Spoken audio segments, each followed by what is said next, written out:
오늘 읽으신 본문 사사기 11장 1절에서 11절 말씀을 중심으로 버려진 자리에서도 하나님은 일하십니다 라고 하는 제목으로 하나님 말씀을 증거하도록 하겠습니다. 오늘 주일 우리 연합예배 드리러 오신 성도님도 여러분 어떤 마음으로 이 예배의 자리에 오셨습니까? 우리는 예배 드리러 올 때에 아마 두 가지 우리의 마음 자세가 아닌가 생각이 됩니다.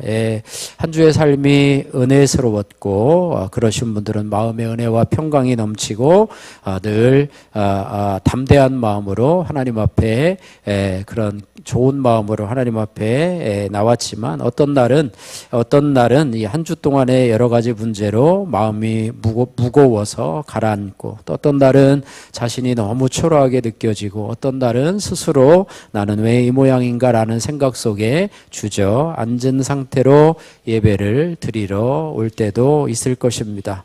여러분 오늘 어떤 마음의 상태로 오늘 예배의 자리에 앉아 계십니까? 하나님께서는요 이렇게 자신감 있게 은혜가 넘치는 사람뿐만 아니라 나 자신이 부족하고 또 초라하다고 느끼는 그런 사람들조차도 다 이해하고 받아주시는 하나님이십니다. 그래서 하나님께서는 우리의 모든 상태를 외면하지 아니하시고 다 품으시는 하나님이시라라고 말씀하고 있습니다. 그래서 하나님은요 우리가 특별히 사람에게 버림받은 자리에서도 우리를 포기하지 아니하시고 여전히 일하시는 하나님이시라. 그래서 우리가 비록 사람에게 버림받아도 하나님께까지 버림받는 것이 아니라는 사실을 우리가 깨달아야 됩니다. 여러분 사회생활을 하면서 여러분 사람이 나를 밀어내도 하나님은 결코 나를 밀어내지 아니하시고 오히려 나를 안아주시고 품어주시는 하나님이시다. 여러분 잘 아시는 이 모래 위에 발자국이라는 시가 있죠. 그죠? 한 사람이 자신의 인생을 돌아보며 모래 사장 위를 주님과 함께 걷지요. 그런데 가장 힘들고 고통스러웠던 시절을 보면 그 발자국이 두 줄이 아니라 한 줄만 남아있던 것을 의아하게 여겨서 주님께 물어봅니다. 주님, 제가 가장 힘들 때 왜 저를 혼자 두셨습니까? 라고 묻자 주님이 이렇게 말씀하십니다. 그때는 내가 너를 혼자 둔 것이 아니라 내가 너를 업고 걸었다. 그래서 발자국이 한 줄 뿐인 것이라 라고 말씀을 하셨습니다. 사랑하는 성도 여러분, 우리가 버려졌다고 느껴지는 그 순간에도 하나님은 우리를 떠나지 아니하시고 우리를 업고 가시는 하나님이시다. 오히려 우리를 품에 안고 오히려 우리를 가장 가까이에서 이끌어 가시는 분이시다. 이렇게 말해요. 그래서 사람은 나를 잊어도 심지어는 부모가 나를 잊어도 하나님은 나를 잊지 않으신다. 사람이 나를 버려도 하나님은 나를 결코 버리지 아니하시는 하나님입니다. 오늘 본문의 주인공은요 입다라고 하는 사람입니다. 하나님은 입다를 버려진 채로 두지 않으셨어요. 그래서 오늘 입다의 이야기는 특별한 영웅의 이야기가 아니고요. 오히려 우리처럼 상처받고 밀려나고 외로운 사람의 이야기인데요. 그러면 하나님께서는 그 버려진 자리에서 어떻게 일하실까? 오늘 입다의 삶을 살펴보면서 은혜를 나누기를 원합니다. 오늘 입다의 이야기를 통해서 우리가 버려진 자리에서 일하시는 하나님의 손길을 세 가지로 우리가 살펴보려고 하는데요. 첫 번째는 버림받아도 끝이 아닙니다 라는 것과, 두 번째로 버려진 자리에서 하나님이 빚으십니다 라는 내용과, 또 하나님은 다시 세워 쓰십니다 라고 하는 제목을 통해서 우리가 본문 말씀을 살펴보기를 원합니다. 첫 번째로는 1절 2절 말씀입니다. 버림받아도 끝이 아닙니다. 우리 1절 2절 말씀 우리 같이 한 목소리로 같이 한번 읽겠습니다. 길르앗 사람 입다는 큰 용사였으니 기생이 길르앗에게서 낳은 아들이었.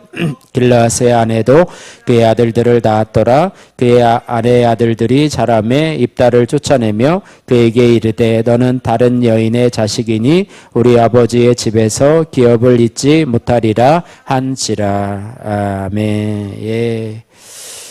1절 말씀에 보니까요, 입다는 큰 용사였다. 또 기생이 길르앗에서 낳은 아들이었다라고 하는데, 그의 아들들이 그 아내의 아들들이 자라서 입다를 쫓아내게 되었다. 이렇게 말씀하고 있습니다. 2절 하반절에도 보니까 너는 다른 여인의 자식들이니 우리 아버지의 집에서 기업을 잊지 못하리라 한지라 이렇게 말씀하고 있습니다. 입다는 형제들에게 이복 형제들에게 쫓아냄을 당하면서 너는 다른 여인의 자식 기생의 아들이라는 그런 표현이 있게 되는데요. 기생이 길르앗에게서 낳은 사람이 바로 길르앗 사람 입다인데 다른 여인의 자식이니 우리 아버지 집에서 기업을 잊지 못하리라 이렇게 말을 합니다. 그러면서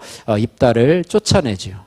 쫓아냅니다. 쫓겨납니다. 이런 경우를 많이 보게 되지요. 이복 형제들이 이 기생, 첩의 아들이라고도 볼 수가 있고요. 어쨌든 이것을 입다를 쫓아내는 그런 상황이지요. 그래서 너는 이 집 자식이 아니다. 너는 우리와 상관이 없다. 너는 이 집에 설 자격이 없고 이 집에 있으면서 유산을 받을 자격이 없다라고 하면서 강제적으로 쫓아나오는. 그래서 단순히 재산을 빼앗는 정도가 아니라 입다의 존재 자체를 지우는 그런 말이라고 하는 것입니다. 그래서 집에서 나오는 정도가 아니라 쫓겨났다라는 표현을 하게 된 것이고요. 원해서 독립한 것이 아니라 내몰린 것이지요. 그래서 입다가 가장 아픈 것은 가난함도 아니고 가장 아픈 것은 외로움이라고 하는 것입니다. 우리 인생에 있어서 이 외로움만큼 사람을 힘들게 하는 것이 없습니다. 그래서 사람은 자꾸 공동체를 찾고 또 동호회를 찾기도 하고 나를 이해해주고 알아줄 그 모임을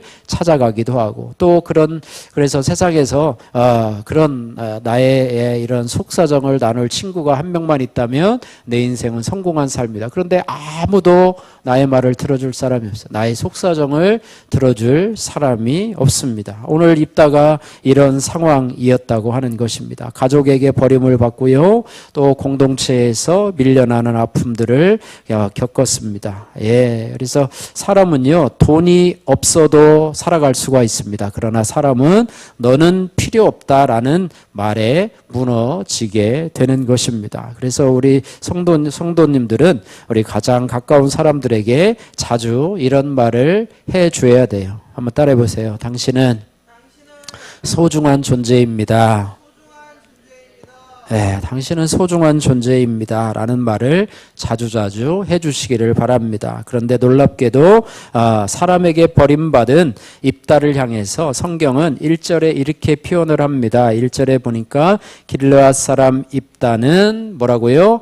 큰 용사였으니 라는 말을 쓰게 되고 그 다음에 기생이 길르앗에서 낳은 아들이었고 또 뭐 쫓아내고 뭐 이런 말을 하는데요.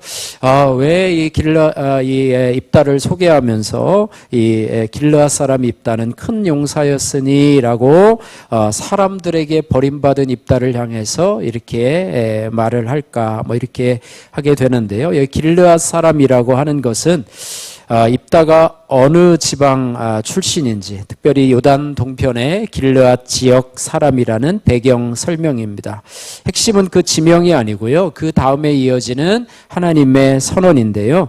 성경은 입다를 소개할 때 출신의 수치부터 말하지 않고 먼저 큰 용사라고 선언을 하지요. 큰 용사라고 하는 것은 단순히 싸움을 잘하는 사람이 아니고요. 이 원어의 뜻은 뭐냐면 능력 있는 용사다. 또 역량이 갖추어진 용장이라는 의미로 하나님께서 이 사람을 공동체를 위해서 쓰실 만한 인물로 보고 계셨다라고 하는 것입니다. 그래서 사람들은요, 입다를 어떻게 불렀어요? 기생의 아들이라고 불렀지만 하나님은 입다를 어떻게 보십니까? 큰 용사로 보고 계시다라고 하는 것이죠. 그래서 이 말씀이 너무도 중요한 것이 뭐냐면 하나님은 우리의 출신보다도 미래를 보십니다. 사람은 어떻게 보냐면 사람은 과거를 보고 판단을 하지요. 사람은 출신을 보고 사람을 정죄하고 낙인을 찍지요. 그러나 하나님은 사람이 보는 것과는 다르다라고 하는 것입니다. 사람들이 입다를 볼 때 먼저 기생의 아들이라고 하는 꼬리표가 눈에 들어왔어요. 그래서 형제들은 입다를 볼 때 그의 실력이나 인격을 보지 않고 너는 기생의 아들이라 출신 하나로 그들을 쫓아내었던 것이죠. 그런데 하나님은 입다를 다르게 보십니다. 그래서 하나님은 그의 과거가 아니라 그의 출신이 아니라 하나님이 그를 통해서 앞으로 하실 일을 보셨다라고 하는 거예요. 그래서 입다를 소개할 때 그의 수치부터 꺼내지 않고 먼저 길르앗 사람 입다는 큰 용사였으니 이렇게 소개하고 있는 것입니다. 성도 여러분, 사람의 말이 여러분을 규정하게 하지 마십시오. 하나님의 말씀이 여러분을 규정하게 하시기를 주님의 이름으로 축복합니다. 왜냐하면 사람의 말은 종종 우리에게 낙인을 찍는 그런 역할을 한다고 하는 것입니다. 너는 안 돼. 너는 안 돼. 너는 또 실패할 거야. 네가 뭘 할 수 있겠어? 너는 이래서 안 돼. 너는 별 볼 일 없어. 너 같은 사람이 뭘 하겠어? 라고 하는 이런 낙인 찍히는 말을 사람은 우리들에게 자주 종종 하는 경우를 보게 되는데, 특별히 멀리 있는 사람이 아니라 가까이에 있는 사람이 우리를 보고 이런 말을 하면 더 큰 상처가 되지요. 그래서 입다가 이복 형제들에게 바로 그런 말을 들었습니다. 너는 다른 여인의 자식이니 우리 아버지 집에서 기업을 잊지 못하리니 라고 하는 것입니다. 당시 사사 시대의 이스라엘 사회는요, 오늘날처럼 개인주의의 사회가 아니라요, 가문 중심의, 혈통 중심의, 가족 중심의 공동체가 삶의 기반이 되었던 사회이기 때문에 입다에게 있어서 기생의 아들이란 말은 마음만 아픈 말이 아니라 자리도 권리도 미래도 소속도 한꺼번에 빼앗는 총체적인 낙인의 표시였다고 하는 거예요. 그러나 하나님은 입다를 향해서 큰 용사라고 선언을 하셨습니다. 사람은 입다를 버렸지만 하나님은 입다를 세웠습니다. 오늘도 우리도 마찬가지입니다. 사람의 말은요, 우리를 작게 만들지만 하나님은요, 하나님 또 하나님의 말씀은 우리를 다시 일으키신다라고 하는 거예요. 하나님은 우리에게 말씀하십니다. 너는 실패자가 아니라 내가 부르고 붙든 사람이다. 너는 버려진 존재가 아니라 내 손 안에 있는 존재라. 너는 끝난 인생이 아니라 내가 다시 세울 사람이다 라고 우리를 불러주신다라고 하는 것입니다. 그래서 하나님은 우리를 낙인으로 부르시는 분이 아니라 창조와 구속의 사랑으로 이름을 불러 세우시는 하나님이시다. 주님은 이사야서 43장 1절 말씀에 이렇게 말합니다. 내가 너를 지명하여 불렀나니 너는 내 것이라. 할렐루야. 다시 한번 따라해 보세요. 내가 너를 지명하여 불렀나니 너는 내 것이라. 할렐루야.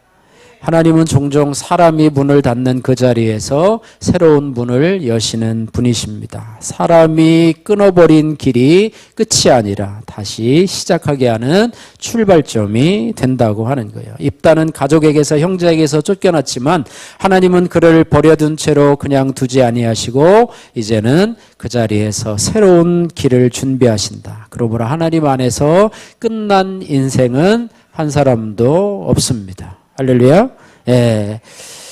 하나님은 지금부터 일하십니다. 그런데 성도 여러분, 바로 이 순간이 가장 위험한 순간입니다. 왜냐하면 환경이 우리를 무너뜨리는 것보다 그 환경을 바라보는 해석이 우리를 무너뜨리기 때문입니다. 사단은요, 우리를 덜 넘어뜨리려고 호시탐탐 기회를 노리고 있는데요. 사단은요, 우리가 절망의 자리에서 하나님을 바라보지 못하게 만들고 이렇게 생각하게 만듭니다. 너는 끝났어. 나는 끝났어. 나는 버림을 받았어. 나는 쓸모가 없어. 이렇게 우리를 그렇게 유혹을 하죠. 그러나 하나님께 속한 사람은 거기서 멈추지 않습니다. 하나님은 우리가 낙심해 있을 때 조용히 그러나 분명하게 말씀을 하십니다. 그건 끝이 아니다. 사람이 너를 밀어냈을지라도 나는 너를 결코 버리지 않는다. 너는 지금 버려진 것처럼 보이지만 나는 지금부터 일하기 시작한다. 그러므로 오늘 이 말씀을 붙드시기를 바랍니다. 한번 따라해 보세요. 버림을 받아도 끝이 아닙니다. 하나님은 지금도 버려진 자리에서 일하시는 하나님이십니다. 할렐루야. 예, 버림받아도 끝이 아니다. 사람이 나를 밀어내도 하나님이 나를 붙드신다. 하나님은 버려진 자리에서도 지금 일하십니다. 여러분 아멘이십니까? 예, 이것을 여러분 분명히 붙드시기를 주님의 이름으로 축복합니다. 두 번째로 3절에서 6절 말씀인데요. 3절에서 6절 말씀 같이 한 목소리로 같이 읽겠습니다.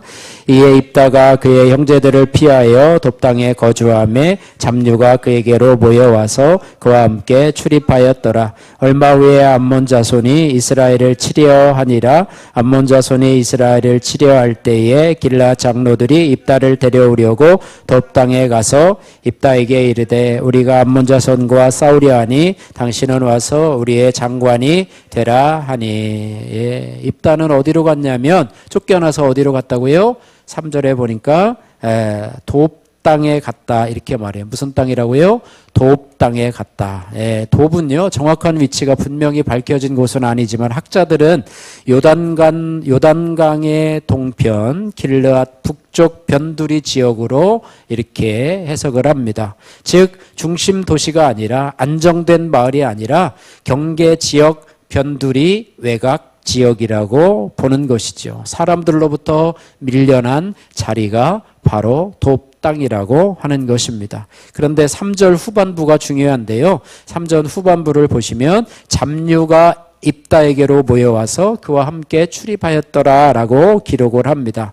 여기 잡류라고 하는 것은 어감이 별로 좋지는 않죠. 그런데 이 잡류라고 하는 것은 이 입다와 같이 입다와 비슷한 처지에 있는 사람들이죠. 정착된 공동체에 속하지 못한 사람들, 떠돌이 또 불안정한 처지의 사람들을 잡류라고 하는데 그러한 사람들이 누구에게로 왔다고요? 입다에게로 모여들었다 이렇게 말하고 있습니다.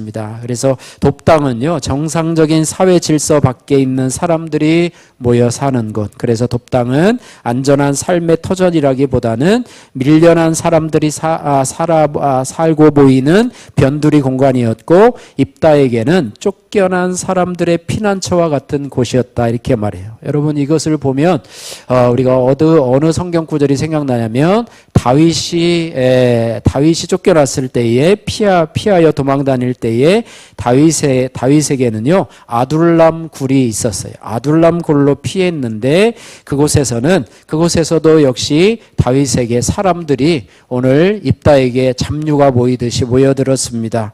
예, 보니까 사무엘상 22장 2절 말씀에 환난당한 자, 빚진 자, 마음에 원통한 자들이 다 그에게로 모여들었다 이렇게 말하고 있습니다. 쫓겨난 다윗에게 환난당한 자, 빚진 자, 마음이 원통한 자들이 모여들어서 그들과 함께 공동체 생활을 했던 것처럼 이 입다에게도 돕당이라고 하는 불안정한 이 처소에 잡류들이 모여들었다 이렇게 말씀하고 있습니다. 그래서 3절에 보니까 잡류가 입다에게로 모여와서 그와 함께 출입하였더라라고 기록을 하고 있는데요. 출입하다라는 말은 말 그대로 드나들었다 혹은 동행했다 또 같이 다녔다 행동을 함께 했다라고 그런 의미인데요. 입다는 돕당에서 혼자 고립되어서 그렇게 살아간 것이 아니라 그런 잡류의 사람들이 그에게 모여서 그를 중심으로 움직이는 그런 무리가 형성되었다라고 하는 의미입니다. 예, 입다는요 돕당에서 피해의식을 받고 나는 실패자야 라고 하면서 숨어 살지 않았어요. 그는 그곳에 온 사람들과 함께 움직이며 또 때로 문제를 해결하며 리더십을 발휘하며 훈련을 받았습니다. 이 출입이 암시하는 실제 상황은요 입다가 무리의 리더가 되었다는 것이고 그 무리와 생활도 활동도 함께 했고 또 함께 움직이며 세력을 형성했다라는 말이고 생활형 전사처럼 유격대처럼 드나들며 행동했다라는 그런 의미입니다.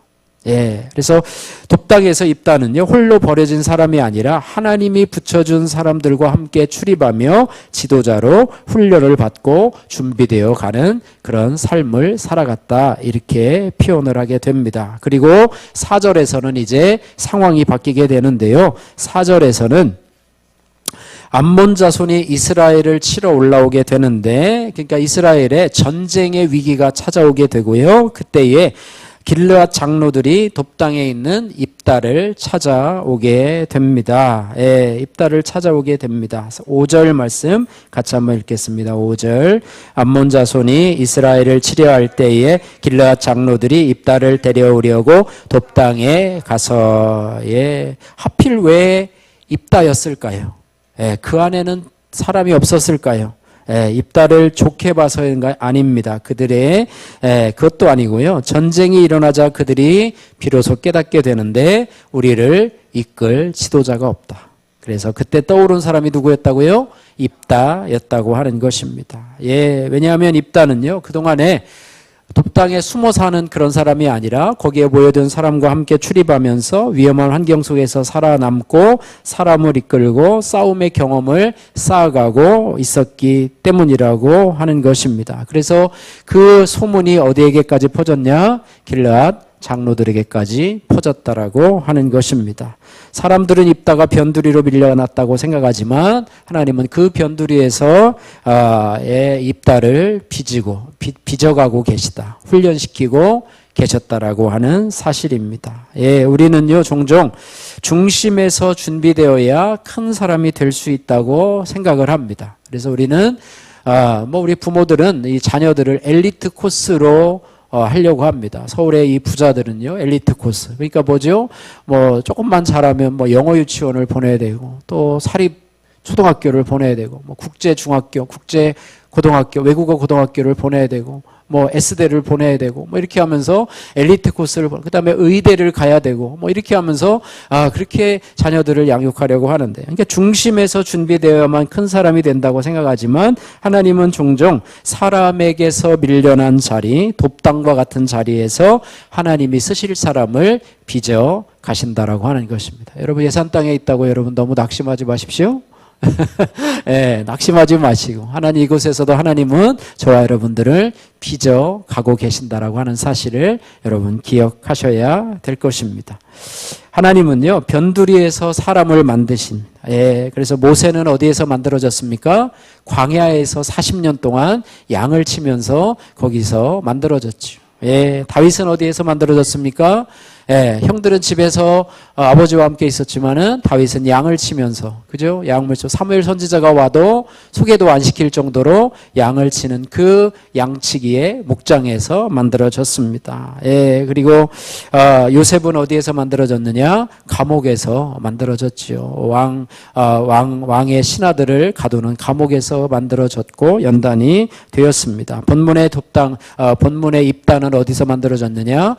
돕당에서 만들어졌다고 하는 게, 여러분, 저와 여러분들도 광야와 같은 이런 세상에서 변두리와 같이 버려진 곳에서 하나님은 우리를 빚으시고 만드시는 하나님이시다, 이렇게 말해요. 그래서 우리가 생각하는 돕당은 어떤 땅인가, 우리가 한번 해석을 해보면 돕당은 어떤 땅인가? 사람들에게 이해받지 못하는 자리, 또 외로운 자리, 외로운 자리, 실패를 맛본 자리, 초라한 자리, 기도 외에는 붙들 것이 없는 자리가 바로 돕당과 같은 저와 여러분들이 살아가고 있는 현재의 장소라고 하는 것입니다. 그 자리에서조차도 하나님은 입다에게 일하셨던 것처럼 저와 여러분들에게도 일하시는 하나님이시다. 하나님은 사람의 상처를 낭비하지 않으신다. 입다에게 돕당은요, 낭비처럼 보이지만 하나님께는 낭비가 없다라고 하는 것입니다. 입다는 그곳에서 무엇을 얻었냐면 사람을 이끄는 능력을 얻었고, 싸움을 감당하는 담대함을 얻었고, 위기 속에서 결단하는 리더십을 얻었고, 무엇보다도 버림받은 자로서의 깊이를 얻었다라고 하는 것입니다. 이 깊이가 후에 위기에 처할 이스라엘을 살릴 그릇이 되는 것입니다. 그래서 입다와 같이 의지할 곳이 없음이 오히려 은혜입니다. 할렐루야. 의지할 곳이 많은 사람보다 의지할 곳이 없는 사람이 오히려 하나님의 은혜이다. 왜 그렇습니까? 의지할 곳이 없어 겸손할 수밖에 없는 사람이 바로 하나님을 찾게 되기 때문이고, 그 사람이 하나님의 큰 용사가 될 수 있다라고 하는 것입니다. 여러분, 의지할 것이 많은 사람은 하나님을 찾습니까? 하나님을 찾지 않죠. 의지할 곳이 많은 사람은 하나님 앞에 기도를 합니까? 안 합니까? 기도를 안 하지요. 왜? 의지할 곳이 많기 때문에 그렇죠. 그러나 의지할 곳이 끊어진 사람은 하나님 외에 붙들 곳이 없습니다. 그래서 마음이 낮아지고 기도하게 되고 기도가 깊어지고 또 하나님의 말씀이 살이 되고 피가 되고 하나님은 살아있는 실제가 된다라고 하는 것입니다. 여러분은 지금 어떤 돕당에 지금 거하고 계십니까? 여러분 외롭고 힘들고 버려진 곳과 같은 돕당은 어느 곳입니까? 여러분 그곳이라고 여러분 낙심하지 마시고 더 하나님 앞에 나가시는 그런 은혜를 경험하시기를 주님의 이름으로 축복합니다. 그래서 오늘의 힘든 환경을 여러분 버림으로 해석하지 마시고요. 준비로 해석하시길 바랍니다. 하나님이 빚으시는 시간에 여러분 돕당과 같은 이 시간에 여러분 조급해하지 말고 잘 인내하며 견디시기를 바라고 돕당에서 해야 할 한 가지는 뭐냐면 하나님을 붙드는 것인데 특별히 말씀과 기도를 붙드는 것이다. 할렐루야. 여러분 말씀과 기도를 붙드시는 여러분의 돕당에서 견뎌낼 수 있는 힘이 바로 거기에서 나온다라고 하는 것입니다. 세 번째로 하나님은 이제 돕당에서 훈련된 자들을 다시 쓰시는 하나님이신데요. 7절에서 11절 말씀 같이 한번 읽어보도록 하겠습니다. 7절에서 11절 말씀 같이 읽겠습니다. 입다가 길라 장로들에게 이르되 너희가 전에 나를 미워하여 내 아버지 집에서 쫓아내지 아니하였느냐? 이제 너희가 환난을 당하였다고 어찌하여 내게 왔느냐 하니라. 그러므로 길라 장로들이 입다에게 이르되 이제 우리가 당신을 찾아온 것은 우리와 함께 가서 암몬 자손과 싸우게 하려 함이니 그리하면 당신이 우리 길앗 모든 주민의 머리가 되리라 하매 입다가 길앗 장로들에게 이르되 너희가 나를 데리고 고향으로 돌아가 싸우게 할 때에 만일 여호와께서 그들을 내게 넘겨주시면 내가 과연 너희의 머리가 되겠느냐 하니 길앗 장로들이 입다에게 이르되 여호와는 우리 사이의 증인이시니 당신의 말대로 우리가 그렇게 행하리이다 하니라. 이 입다가 길앗 장로들과 함께 가니 백성이 그를 자기들의 머리와 장관을 삼은지라. 입다가 미스바에서 자기의 말을 다 여호와 앞에 아뢰니라. 아멘. 예. 이제 길앗 장로들이 입다를 찾아오게 되는데요. 입다는 옳다코니 하면서 너희가 나를 너희들의 장관으로 삼으려고 하느냐라고 하면서 환영을 하지 않고요. 무조건 따라가지 않습니다. 그리고 먼저 입다는요. 자신의 과거의 상처에 직면을 하는데요. 7절에 보니까 입다가 길앗 장로들에게 이르되 너희가 전에는 나를 미워하여 내 아버지 집에서 쫓아내지 아니하였느냐? 이제 너희가 환난을 당하였다고 어찌 내게 왔느냐라고 자신이 예전에 상처를 받았던 그 사실에 대해서 이야기를 합니다. 입다는요 과거의 상처를 외면하지는 않았지만 그 상처에 끌려 가지도 않습니다. 그는 상처를 직면하되 하나님 앞에서 결정을 내리는 사람이었어요. 입다가 이렇게 말하는 것은 복수하려고 하는 것이 아닙니다. 또 이제 와서 왜 나를 찾느냐라고 하면서 비꼬는 것도 아니고요. 그는 아무 일 없었던 것처럼 넘어가지도 않았습니다. 입다는 이렇게 말함으로 인해서 과거에 자신이 그들에게 당한 상처를 그대로 인정하고 그 상처를 감정 속에 묻어두지 않고 말로 표현을 했죠. 그리고 관계가 다시 시작되기 전에 진실을 짚고 넘어가려고 하는 것인데 이것이 바로 우리가 상처를 직면하는 태도라고 하는 거예요. 입다를 통해서 우리가 그것을 배워야 한다는 것이에요. 다시 말하면 과거에 자신이 당한 상처를 있는 그대로 인정하고 그 상처를 감정 속에 묻어두지 않고 말로 표현하며 관계가 다시 시작되기 전에 그 사실을 짚고 넘어가는 것, 이것이 바로 우리가 상처를 직면하는 태도라 이렇게 말씀하고 있습니다. 그러면서 8절에 길앗 장로들이 입다에게 말합니다. 8절 보시면 이제 우리가 당신을 찾아온 곳은 우리와 함께 가서 암몬 자손과 싸우게 하려 함이니 그리하면 당신이 우리 길앗 모든 주민의 머리가 되리라 하매 이렇게 말을 합니다. 정말로 여기서 장로들의 말은요, 솔직히 말해서 참 친절하지도 좀 겸손하지도 아름답지도 않습니다. 회개하는 것도 아니고 사과도 없고 미안하다는 말도 없이 그냥 당신이 필요해서 우리가 찾아왔다라고 하는 것이죠. 입다 입장에서 보면 충분히 상처가 될 만한 상황입니다. 예전에는 나를 내쫓더니 이제 위기가 찾아오니까 이제 나를 찾아라고 하는, 그래서 나를 사람이 아니라 수단으로 대하는 것처럼 보입니다. 참 이런 장면 여러분들도 아마 살아가면서 아마 경험했을 거예요. 전에는 나를 싫다고 내치더니 이제는 내가 필요하다고 찾아오는 그런 종류를 지금 그런 상황을 누가 당하고 있어요? 입다가 동일하게 당하고 있는 것인데 참 인간적으로 씁쓸한 그런 장면이죠. 어떤 때는 내가 필요 없다고 버리더니 이제 와서 필요하다고 와가지고 도움을 달라고 하는 그런 모습이죠. 그러나 성경은 이 장면을 통해서요, 하나님의 섭리를 보여줍니다. 길르앗 장로들이 입다를 찾아온 사건은 단순한 인사이동이나 전쟁의 대비가 아니라 하나님께서 버려진 사람을 다시 부르셔서 이 이스라엘 공동체를 살리는 도구로 세우시는 섭리를 보여주는 장면이라고 하는 거예요. 쉽게 말하면 사람은 입다를 밀어냈지만 하나님은 포기하지 않으셨고, 그러니까 누가 그를 보내셨느냐? 하나님이 길르앗의 장로를 보내셨다라고 하는, 이 사람만 보면 안 되고 하나님이 보내셨다. 때가 되자 나를 다시 불러 세우시는 하나님을 우리가 오늘 본문 말씀 가운데서 보아야 된다라고 하는 것입니다. 그런데 이 와중에 입다가 중요한 고백을 하게 되는데요.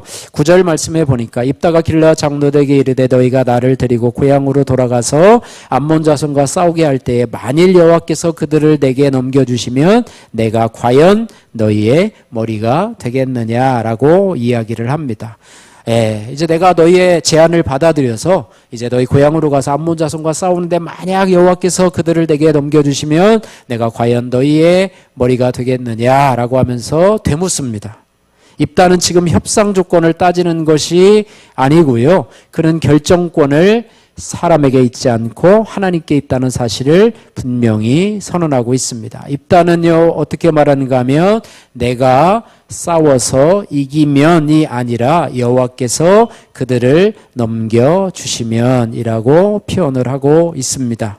입다는요, 자신의 능력이나 군사적 자신감을 말하지 않고 하나님의 능력과 도우심을 승리의 전제 조건으로 내세우는 것이지요. 입다가요, 이렇게 높당에서의 이런 광야의 시간을 보내면서 배운 신앙이 바로 이거라고 하는 거예요. 그러니까 사람에게는 쫓겨나고 밀려난 인생이었지만 이제는 입다라고 하는 사람은 이제는 하나님을 붙드는 사람으로, 하나님의 능력을 의지하는 사람으로 이제는 자라났음을 보여주는 말이 오늘 9절의 말씀이라고 하는 것입니다. 상황의 주도권을 이제는 하나님께 돌리는 사람이 되었다는 것이죠. 우리 지난주 설교에서도 여러분 들었죠? 지난주 설교 제목이 뭐였죠? 하나님이 하셨습니다. 하나님이 하셨습니다. 하나님이 만일 나로 이기게 하시면 너희의 우두머리가 되리냐 이렇게 말하고 있는데요. 10절 말씀에 보니까 이렇게 말합니다. 길르앗 장로들이 입다에게 이르되 여호와는 우리 사이의 증인이시니 당신의 말대로 우리가 그렇게 행하리이다 하니라 이렇게 말을 하고 11절 한번 같이 한번 읽겠습니다. 11절 중요한 말씀인데요. 이에 입다가 길르앗 장로들과 함께 가니 백성이 그들을 자기들의 머리와 장관을 삼은지라. 입다가 미스바에서 자기의 말을 다 여호와 앞에 아뢰니라. 아멘.